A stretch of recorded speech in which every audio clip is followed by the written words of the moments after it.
Hello, Josh from Cut Above Perfection Sharpening. Today we're going to be talking and discussing about how to properly adjust your shear. This is a commonly asked question amongst hairstylists, and today I'll be breaking it down step by step how to adjust your shear. Whether it's a cutting shear, a thinning shear, or a chunking shear, they all have their little different nuances, and I'm going to explain those nuances so you know how to properly adjust your shears. We're going to be covering how to adjust a 6-inch cutting shear. This is a Japanese style shear, and here's how we look at and adjust the shear properly. We hold the scissor vertically at 12 o'clock. We take the finger rest side or the tang side as a counterbalance. What we do is we want to hold in our left hand the finger, the thumb hole. Take the finger rest side up like this. Here's 3 o'clock. Let's put up a little bit of 3 o'clock and we'll drop it. This blade fell all the way down to 6 o'clock. If it falls all the way down at 6 o'clock, the blade's too loose, it can fold here. So what we want to do is take the finger adjustment knob and turn it just a little bit clockwise. And then we repeat this process again and test it out again. So there it didn't fall down quite a bit. We have about 1 inch left of blade still open. As far as tension, this would be adequate to still cut hair and not fold. But what I like to do is make sure this blade lands between 4 and 5 o'clock on the drop. Okay, so let's just tighten this blade a little bit more. Let's try this process over again. Take it up here, drop it. Still a little bit too loose, but we're going to just do a little bit more. And we're only turning the knob millimeter at a time. Seconds on a clock or minutes on a clock is how we turn this adjustment knob. If you with a regular flathead screw, you take your screwdriver and just barely turn it and then readjust it and check it out. So here we go, let's try it again. Dropping it, we're at 5 o'clock now. That's where we want the tension. That's adequate, and that's going to keep you cutting hair and not have any problems with it, hair pulling or pushing. Let's say we adjusted the shear and we over tightened it. We just turn this clockwise, we over tighten it, and it barely falls. Well, that's going to push or squirt hair. There's too much pressure being applied to those blades as they cross, and that can cause the hair to push or squirt. And also what it will do is put added friction when the blades rub against each other and cause your shears to stall even quicker. So with that being said, this is how you properly adjust a cutting shear.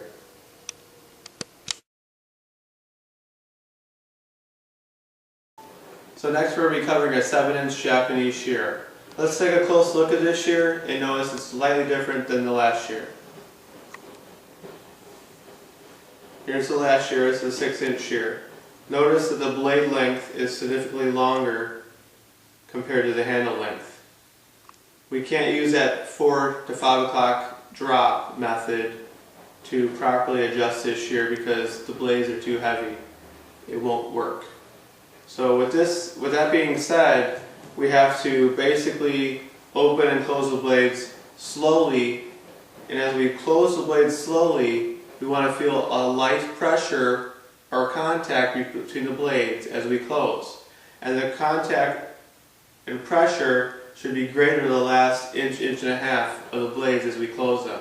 That's because the curvature of the blades are closing in on themselves, and that's when you feel the most pressure. So we want to feel light pressure while the blades are open, and as we close them, still light pressure. We're past the midway point. Now we want to feel a little bit more of a heavier pressure of the blades.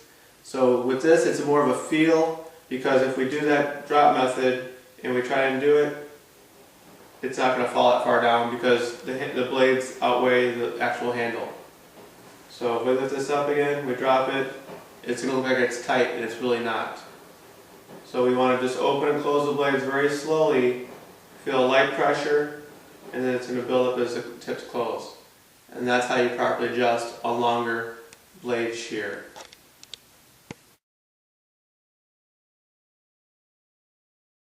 I'm going to be showing you how to properly adjust your 7-tooth chunker. Whether it's a 5-tooth chunker, a 7-tooth chunker, or a 9-tooth chunker, the method is still the same. We're holding the scissor vertically at 12 o'clock again. We're using the finger rest side as a counterbalance, and we're lifting up this blade and we're dropping it. Notice the blade land between 3 and 4 o'clock. Generally, I would say this is ideal because with a chunking blade, we have gaps in between the teeth, and when we close this blade with our thumb, we have spaces or pockets where this blade, if it's not closed properly and it's too loose, it could deviate, causing an improper collision between the blades, hence gouging your cutting blade and causing them to lock up. So with your chunkers, you want them a little bit tighter than your actual cutting shear. We don't want the blades having any way, shape, or form being too loose and causing an improper collision, hence damaging your cutting blade. So again, we're taking this up here past 3 o'clock, we're dropping it, it's between 3 and 4 o'clock. That's ideal. Always keep in mind, you can always put oil on your blades to reduce those friction points to keep them from going dull.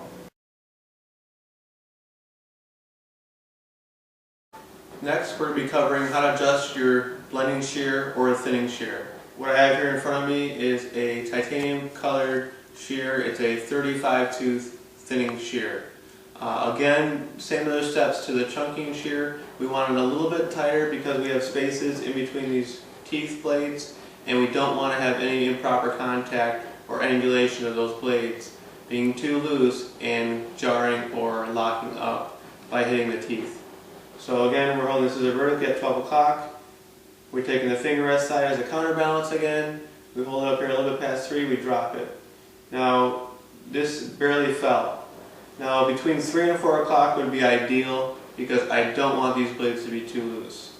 To reduce the friction, we put a little light oil, rub the blade on there, and that'll help solve any issues of them feeling too tight. But again, if they're too loose and you have a shear that you're cutting with the wrong thumb pressure, you could lock up your shears, causing them to nick and not work properly. So we hold this as a vertically at 12 o'clock, and if it drops 3 to 4 o'clock, you're good with a blending shear.